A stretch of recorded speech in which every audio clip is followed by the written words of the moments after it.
Cancer అనేది మెల్లిమెల్లిగా third largest killer నుంచి ఈ మధ్య సెకండ్ లార్జెస్ట్ కిల్లర్గా అది అధిగమించింది. అండ్ ప్రపంచంలో ఉన్న ఎక్స్పర్ట్స్ అందరూ కూడా భయాందోళన చెందుతా ఉన్నారు, అంటే చెప్తా ఉన్నారు, హెచ్చరికలు ఇస్తూ ఉన్నారు. క్యాన్సర్ త్వరలో హార్ట్ డిసీజ్ని కూడా మించిపోయే అవకాశం దీంట్లో ఎక్కువగా ఉంది. ఎందువల్ల వస్తుంది క్యాన్సర్, రావడానికి కారణాలు ఏంటి? ఫస్ట్ క్యాన్సర్ ఏంటి? క్యాన్సర్ ఏమైనా జీవనశైలి వ్యాధి, ఇదేమి అంటువ్యాధి కాదు. క్యాన్సర్ ఒకరి నుంచి ఒకరికి సంక్రమించేలాగా ఇదేమి వైరస్ బ్యాక్టీరియా నుంచి వచ్చే వ్యాధి కాదు. ఇది పూర్తిగా జీవనశైలి వ్యాధి. జీవనశైలి వ్యాధి అంటే మీకు ఆల్రెడీ చెప్పాను కదా, 90% మరణాలు మనకు జీవనశైలి వ్యాధులతోనే వస్తున్నాయి. అంటే diet, life style, stress, immunity, 4 ఎవరు మెయింటైన్ చేయాలి? డాక్టర్స్ కాదండి, మీతో పాటు నేను అందరం మెయింటైన్ చేయాల్సిన అవసరం ఉంది. సో ఈ 4 మనం మెయింటైన్ చేస్తే మనకి 90% జీవనశైలి వ్యాధులు రావు, దాంట్లో క్యాన్సర్ కూడా రాకుండా ఉంటుంది. సో ఫస్ట్ థింగ్ మనం పాటించాల్సింది, మనం వేరే వీడియోస్లో మాట్లాడుకున్నట్టు మన దినచర్యని కరెక్ట్ చేసుకోవాలి, మన ఆహారాన్ని కరెక్ట్ చేసుకోవాలి, స్ట్రెస్ మేనేజ్మెంట్ ప్రాపర్గా మనం పాటించాలి, అండ్ మన ఇమ్యూనిటీని రెగ్యులర్గా బూస్ట్ చేసుకుంటూ ఉండాలి. సో ఆహారం పరంగా మనము మాట్లాడుకుంటే మీకు ఆల్రెడీ చెప్పాం కదా, దినచర్య 7 to 9 breakfast, 12 to 1 lunch, 6 to 7 dinner, maximum 6-6:30లోపు తినేస్తే ఉత్తమం. ఎందుకంటే ఆ టైంలో మనకు జఠరాగ్ని అనేది క్రియేట్ అవుతుంది, ప్రాపర్గా తిన్నది అసిమిలేషన్ అవుతుంది. సో టైమింగ్స్ మెయింటైన్ చేయడం, దినచర్య మెయింటైన్ చేయడం ఇంపార్టెంట్. లంచ్కి ముందు, డిన్నర్కి ముందు ఖచ్చితంగా సలాడ్స్ ఎక్కువగా తినండి. 100-150 గ్రామ్స్ సలాడ్స్ తినండి. పచ్చి కూరగాయలు తినడం వల్ల నైట్రిక్ ఆక్సైడ్ ఉత్పత్తి పెరుగుతుంది, ఆల్కలైన్ నేచర్ పెరుగుతుంది. దానివల్ల మీ రక్తనాళాలు కానీ ఇవన్నీ శుద్ధి అయిపోతుంది. మీ డైజెస్టివ్ గట్ హెల్త్ ఎప్పటికప్పుడు క్లీన్గా ఉంటుంది. మీరు తింటున్న ఆహారంలో ఉన్న వ్యర్థాలు, కాలుష్యం కూడా ఎప్పటికప్పుడు క్లీన్గా ఉంటుంది. అప్పుడప్పుడు మనం ఫాస్టింగ్ అనేది చేయాలి. ఫాస్టింగ్ చేయడం వల్ల మన శరీరంలో ఉన్న క్యాన్సర్ కణాలు చనిపోవడం స్టార్ట్ అవుతూ ఉంటాయి. మన శరీరంలో ఉన్న వ్యర్థాలు, కాలుష్యాన్ని కూడా మన బాడీ ఎంబడెంబడి క్లీన్ చేసుకుంటూ ఉంటుంది. సో మనం అప్పుడప్పుడు బ్రేక్ఫాస్ట్ని మానేయండి, లేదా ఫ్రూట్స్ తినేయండి. ఓన్లీ ఫ్రూట్స్ తిని ఉండండి. ఫ్రూట్స్ వల్ల కూడా మన ఇమ్యూనిటీ ఇవన్నీ బూస్ట్ అవుతుంది. క్లీనింగ్ ప్రాసెస్కి, గట్ హెల్త్కి, ఫైబర్ కానీ ఇవన్నీ వస్తూ ఉంటుంది. లేదు అంటే హెల్తీ ఆప్షన్స్ మీరు ఫాలో అవ్వండి. బయట ఫుడ్స్ తగ్గించేయండి. మిల్లెట్స్తో ఇలాంటివి కూడా మీరు పాటించండి. వీలైనంత మటుకు రెగ్యులర్గా నాన్ వెజిటేరియన్ ఎక్కువగా తినే వాళ్ళకి పెద్ద రాయితో కొట్టుకునే కంటే చిన్న రాయితో కొట్టుకోవడం బెటర్ అన్నట్టు, ఈ రెడ్ మీట్ ఆపేసి వైట్ మీట్ మీద మనం ఎక్కువగా ఉండడం బెటర్. అంటే ఫిష్ కానీ, లేదా పౌల్ట్రీలో కూడా మనం చూసుకుంటే ఈ నాటుకోడి ఇలాంటివి తినడం బెటర్. లేదా అది కూడా మెల్లిమెల్లిగా తగ్గించుకోవడం మంచిది. లిమిట్స్లో ఉంటే ఇంకా మంచిది. ఎందుకంటే అనారోగ్యాలు ఆల్రెడీ ఉన్న వాళ్ళు నాన్ వెజిటేరియన్ ఎక్కువ తినడం మంచిది కాదు. ఎందుకంటే 48 to 72 అవర్స్ మనకు జీర్ణించుకోవడానికి టైం పడుతుంది. శరీరంలో మనని రికవర్ చేయాలి అంటే హెల్త్ ఇంప్రూవ్ చేయాల్సిన వ్యవస్థ మొత్తం కూడా దీనికి జీర్ణించుకోవడానికి 3 రోజులు సమయం తీసుకొని అది ఇబ్బంది పడుతుంది. Acids, uric acids, gut health disturb అవుతూ ఉంటుంది. సో తగ్గించుకోవడం మంచిది, లేదా మానేయడం ఇంకా మంచిది. అనారోగ్యాలు ఎంత పీక్స్లో ఉంటే అంత తక్కువ ఉండాలి, లేదా మానేస్తే ఇంకా మంచిది అని మనం చెప్పొచ్చు. తర్వాత మేజర్ కారణం ఏంటి మనం క్యాన్సర్కి? నాకు ఎలాంటి ఇది లేదు సార్, నాకు స్మోకింగ్ హ్యాబిట్ లేదు, ఇది లేదు. ఆల్రెడీ మనందరికి తెలుసు ఈ అలవాట్ల వల్ల మనకి క్యాన్సర్ కారకాలు ఉన్నాయి, క్యాన్సర్ వస్తుందని ప్రతి చోట చూస్తున్నా. కానీ అయినా క్యాన్సర్ పెరుగుతూ ఉంది అంటే వేరే కారణాలు కూడా ఉన్నాయి. మనం చూసుకుంటే మైక్రో ప్లాస్టిక్స్, మన శరీరంలో రోజు చేరుకుంటున్న మైక్రో ప్లాస్టిక్సే మన శరీరం యొక్క వ్యర్థాలు, కాలుష్యము, మన గట్ హెల్త్, మన ఇమ్యూనిటీని చాలా రకాలుగా ఇబ్బంది పెడుతుంది. సో ఎవ్రీవేర్ మనం చూసుకుంటే మన వాటర్ బాటిల్ ప్లాస్టికే, అన్ని చోట్ల మనం ప్లాస్టిక్ని, ప్రతి దాంట్లో ప్లాస్టిక్స్ని వాడడం మనం ఫస్ట్ ఇమ్మీడియట్గా తగ్గించుకోవాల్సిన అవసరం ఉంది. సో వీలైనంత మటుకు మీరు బయటకు వెళ్ళి తాగే ఒక టీ కూడా చూసుకోండి, మీకు చిన్నగా దాంట్లో ప్లాస్టిక్స్ అనేవి, ఈవెన్ పేపర్ కప్లో కూడా మీకు డయాక్సిన్స్, క్యాన్సర్ కారకాలు ఉన్నాయి. సో మీ గ్లాస్ మీరు పట్టుకొని వెళ్ళండి, మీ బాటిల్ మీరు మెటల్వి యూజ్ చేయండి. సో వీళ్ళంత మటుకు ప్లాస్టిక్స్ని అవాయిడ్ చేయడం మంచిది. ఇప్పటి వరకు చాలా నష్టం జరిగింది, అపారమైన నష్టం జరిగింది. ఇంకా ఫర్దర్ నష్టం అవ్వకుండా మీ పిల్లలకు కానీ మీరు కానీ ప్లాస్టిక్స్ నుంచి మీరు పూర్తిగా దూరం అవ్వండి. దినచర్యని సరిగ్గా పాటించండి. Compulsory 9 o'clock to morning 5 o'clock నిద్రలో ఉండాలంటే 8 o'clock లోపు నిద్రపోండి. ఎందుకంటే మీ బాడీ రిపేర్ చేసుకోవాల్సిన time night 9 o'clock to morning 5 o'clock. Compulsory సూర్యరశ్మి పొద్దున ఒక 2 గంటలు, మనకి పొద్దున సూర్యోదయం సమయంలో మనకు వచ్చే రేస్ ఏవైతే ఉన్నాయో, విటమిన్ డి ఒకటే కాదండి, మన శరీరంలో, మన బ్రెయిన్లో రకరకాల కెమికల్స్ని అది రిలీజ్ చేస్తూ ఉంది, పాజిటివ్ కెమికల్స్. దానివల్ల మన ఇమ్యూనిటీ ఇవన్నీ మంచి చక్కగా బూస్ట్ అవ్వడానికి ఇది బాగా హెల్ప్ అవుతూ ఉంటుంది. స్కిన్ క్యాన్సర్ ఇలాంటివి కూడా ఇప్పుడు యూవీ రేస్ అంటే మనం ఒక 2 గంటల తర్వాత ఇప్పుడు ఓజోన్ పొర డిప్లీట్ అయిపోయి మనకి హార్మ్ఫుల్ కిరణాలు మన స్కిన్కి చర్మానికి తగలడం వల్ల స్కిన్ కూడా క్యాన్సర్ వచ్చేసే అవకాశం ఉంది. కాబట్టి ఓన్లీ మనం సూర్యోదయం తర్వాత 2 గంటలే స్వచ్ఛమైన మనకు సూర్యకిరణాలు మనకు ఆరోగ్యాన్ని ఇచ్చేవి. సో సూర్యోదయం సూర్యాస్తమం ముందు కూడా ఒక 1 అవర్ బిఫోర్ మనకు వస్తుంది. మిగతా టైంలో స్కిన్ సెన్సిటివ్ ఉన్న వాళ్ళు పాటించాలి కంపల్సరీ. మనకి సన్ స్క్రీన్లు కాదండి, మీకు క్లాత్వే వస్తున్నాయి, ఫుల్ స్లీవ్ వస్తున్నాయి, ఫుల్ స్లీవ్ వేసుకోండి, క్యాప్స్ వేసుకోండి. ఇవి అంటే తప్పదు, నేను వెళ్ళాలి అన్నప్పుడు ఇప్పుడున్న పరిస్థితుల్లో మనం అలాంటి మాడిఫికేషన్స్ చేసుకోవడం అవసరం. సన్ స్క్రీన్స్ కూడా చాలామందికి క్యాన్సర్స్ తీసుకొస్తూ ఉన్నాయి అనేది మనకి తెలుస్తూ ఉంది.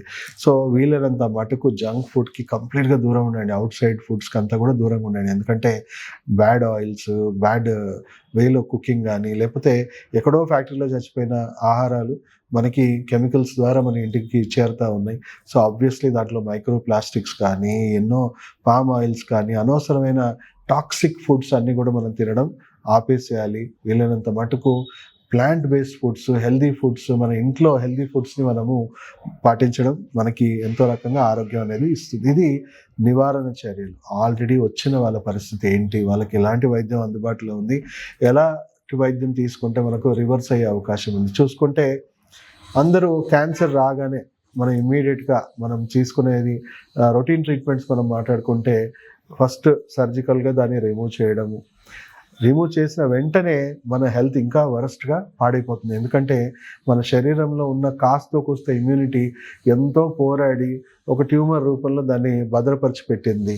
సో అది ఇచ్చిన వెంటనే, మనం సర్జరీ చేసిన వెంటనే ఆ కణాలు మన రక్తంలో కలిసిపోయి విపరీతంగా స్ప్రెడ్ అయిపోతూ ఉంటుంది. కాబట్టి డాక్టర్ ఇమ్మీడియట్గా సెకండ్ స్టెప్ ఇమ్మీడియట్గా మీకు రేడియేషను లేకపోతే ఇమ్మీడియట్గా కీమోథెరపీ చేసేసి మనము క్యాన్సర్ కణాలను చంపేయాలని చెప్పేసి మనకు చెప్తూ ఉంటారు. సో రకరకాల స్టడీస్ మనకు చెప్తా ఉన్నాయి.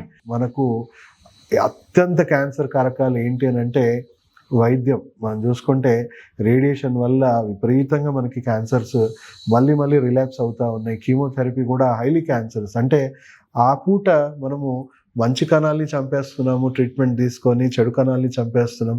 దాదాపు 70-80% క్యాన్సర్ పేషెంట్స్ ఎవరైతే మెడికల్గా ట్రీట్మెంట్స్ తీసుకుంటా ఉన్నారో వాళ్ళు క్యాన్సర్తో చనిపోవట్లేదు, వాళ్ళు రేడియేషన్ కీమోథెరపీ తట్టుకోలేక చనిపోతున్నారు. మీరు వీడియోస్ చూడొచ్చు.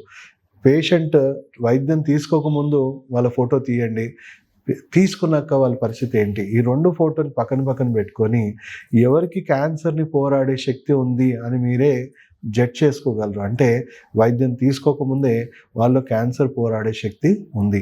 ఆ పోరాడే శక్తినే మనం పెంపొందించాలి. ఫంక్షనల్ మెడిసిన్లో మేము నేర్పిస్తుంది అదే. సో ఫంక్షనల్ మెడిసిన్ ప్రత్యేకత ఏంటంటే ప్రివెన్షన్ అండ్ క్యూర్. ఇంకొక స్టేజ్ పెరగకుండా ఫస్ట్ మీ దినచర్యలో మీరు ఎక్కడెక్కడ తప్పులు చేస్తున్నారు, ఆహారంలో ఎక్కడెక్కడ తప్పులు చేస్తున్నారు, ఇమ్మీడియట్గా మనం కరెక్ట్ చేస్తాం ఫంక్షనల్ మెడిసిన్లో. అండ్ మీ ఇమ్యూన్ సిస్టమ్ని బూస్ట్ చేస్తూనే కొత్త ఇమ్యూన్ సిస్టమ్ కూడా మీ బాడీలో రీడెవలప్ చేస్తాం. క్యాన్సర్ కణాలకి అత్యంత అంటే చెప్పాలి అంటే ఎక్కువగా అది చనిపోయే దానికి మంచి కణాలు మన శరీరంలో ఏమున్నాయంటే న్యాచురల్ కిల్లర్ సెల్స్. దాన్ని మనం బూస్ట్ చేయాలి. 400 times 500 times బూస్ట్ చేసే మంచి ప్రకృతి సహజమైన medicines, functional medicines, herbal medicines మన దగ్గర అందుబాటులో ఉన్నాయి. సో వాటి వల్ల మన శరీరంలో క్యాన్సర్ కణాలు విస్తృతంగా మనం చనిపోవడం స్టార్ట్ అవుతూ ఉంటాయి. అవి చనిపోవడము, ఇంకోవైపు మన ఆరోగ్యము రోజు రోజుకి ఇంప్రూవ్ అవ్వడం. సో అలా క్యాన్సర్ని మూలాల నుంచి, రూట్స్ నుంచి ఫంక్షనల్ మెడిసిన్లో మనము రూట్ నుంచి కూడా ఇరాడికేట్ చేసుకోవచ్చు. సో అలాంటి వైద్యం ప్రపంచవ్యాప్తంగా ఇప్పుడు ఫంక్షనల్ మెడిసిన్ ద్వారా వ్యాప్తి చెందుతూ ఉంది. WHO కూడా ఇలా వైద్యం చేసుకోవడం వల్లనే సస్టైనబుల్గా ఉంటుంది, మళ్ళీ రిలాప్స్ అవ్వకుండా ఉంటుంది. చూసుకుంటే ఇప్పుడున్న రెగ్యులర్గా కన్వెన్షనల్ ట్రీట్మెంట్స్ ఏవైతే ఉన్నాయో ఇంగ్లీష్ మెడిసిన్ ద్వారా 70%-80% పేషెంట్స్ ట్రీట్మెంట్ తట్టుకోలేక చనిపోతున్నారు. అండ్ అలాగే 20% సర్వైవల్ ఎవరైతే అయ్యారో, వాళ్ళు ఇవన్నీ రెసిస్ట్ చేశారో వాళ్ళకి వితిన్ 1 to 2 yearsలో మళ్ళీ క్యాన్సర్ రిలాప్సెస్ అవుతున్నాయి. అండ్ దాని కారకాలు ఏంటంటే ఆ వైద్యమే. సో దీనికి ప్రత్యామ్నాయంగా ఫంక్షనల్ మెడిసిన్ వైద్యాన్ని మనం తీసుకోవాలి. ఎమర్జెన్సీలో ఏదైనా సిచ్యువేషన్స్ ఉంటే మన అలోపతిలో విషంతోనైనా ప్రాణాన్ని కాపాడుకోవాల్సిన సిచ్యువేషన్ వచ్చినప్పుడు విషప్రయోగం చేద్దాం, కానీ ఆరోగ్యం కోసం విషప్రయోగం చేయడమే తప్పు అని చెప్పాలి. సో మీ అందరికీ అవగాహన, అలాంటి కొన్ని కేస్ స్టడీస్ కూడా ఉన్నాయి. ఎన్నో పేషెంట్స్ మన దగ్గర కంప్లీట్గా క్యాన్సర్ రికవర్ అయిపోయి మళ్ళీ నార్మల్ లైఫ్కి వాళ్ళు లీడ్ చేస్తూ ఉన్నారు. సో వాళ్ళు నేను షేర్ చేసుకోలేని టెస్టిమోనియల్స్, ఎందుకంటే వాళ్ళ పర్సనల్ లైఫ్ ఇదవుతుంది కాబట్టి. సో అద్భుతమైన ఫలితాలు కనపడుతున్నాయి. ఫంక్షనల్ మెడిసిన్ గురించి అవగాహన పెంచుకోండి. ఇది సెకండ్ లీడింగ్ ప్రాక్టీస్ అండ్ త్వరలో ప్రపంచ ఆరోగ్య సంస్థ ప్రోద్బలంతో ఇది నంబర్ 1 ప్రాక్టీస్గా అవబోతుంది. ఎందుకంటే దీంట్లో ఎలాంటి సైడ్ ఎఫెక్ట్స్ ఉంటో మీ ఆరోగ్యాన్ని రోజు రోజుకి పెంపొందిస్తున్నాం. ఆరోగ్యం తగ్గితేనే అనారోగ్యం వస్తుంది. ఆరోగ్యాన్ని పెంచడం వల్ల అనారోగ్యం పెరగకుండా పోతుంది. ఇంకా పెంపొందించడం వల్ల మీకున్న అనారోగ్యం మూలాల నుంచి పోతుంది. అదే ఫంక్షనల్ మెడిసిన్ గొప్పతనం. సో దయచేసి ఈ క్యాన్సర్ పేషెంట్స్ ఎవరైతే భయపడుతున్నారో, ఎందుకంటే భయానికే చచ్చిపోతున్నారు 50% పేషెంట్స్. సో అంటారు కదండి, పాము కాటేస్తే 70% పేషెంట్స్ ఎలాంటి విషయం లేకుండా భయంతో వాళ్ళ బాడీలో సెల్ఫ్గా న్యూరోటాక్సిన్స్ క్రియేట్ చేసుకొని చనిపోతున్నారు. అంటే ఆ క్యాన్సర్ యొక్క భయము మన శరీరంలో న్యూరోటాక్సిన్స్ క్రియేట్ చేసి క్యాన్సర్ని ఫీడ్ చేస్తుంది. సో క్యాన్సర్ని ఫీడ్ చేసే ఆహార పదార్థాలు అన్నిటికీ మేము దూరం చేస్తూ మెల్లిమెల్లిగా మీ రోగ నిరోధక శక్తిని ఒకవైపు పెంపొందించుకుంటూ మీ క్యాన్సర్ కణాలని మూలాల నుంచి మనం ఎరాడికేట్ చేసుకోవచ్చు. సో దయచేసి ఈ వీడియో ప్రతి ఒక్కరికి షేర్ చేయండి. సెల్ఫ్ హెల్త్ కేర్ సిరీస్ ఇలాగే కంటిన్యూ అవుతుంది. ప్రతి ఒక్క డిసీజ్ గురించి మీకు మంచి అవగాహన అండ్ డిసీజ్ ఫ్రీ సొసైటీ మా ధ్యేయంగా మేము ఇలాంటి వీడియోస్ చేస్తూ ఉన్నాం. సో ప్రతి ఒక్కరికి ఈ ఎడ్యుకేషన్, అంటే ఎన్నో పనికి మాలిన ఎడ్యుకేషన్స్ ఉన్నాయి. మన ఆరోగ్యం కోసం ఫస్ట్ ఎడ్యుకేట్ అవ్వడం చాలా అవసరం. ఎందుకంటే రియల్ ఎడ్యుకేషన్ ఏంటి అంటే మీరు ఆరోగ్యంగా ఉండడం. మీరు ఆరోగ్యంగా ఉంటేనే ఏదైనా మీకు సాధించవచ్చు మీ జీవితంలో. ఆరోగ్యం మీ చేతిలో లేకపోతే ఏమీ సాధించలేరు. సో క్యాన్సర్ గురించి మీకు ఇంకేమైనా డౌట్స్ ఉన్నా మీరు కింద వీడియోస్లో మీరు పెట్టచ్చు. ఇలాంటి ఇంకా ఎన్నో అవేర్నెస్ మేము కంటిన్యూగా మేము చేస్తూ ఉంటాం.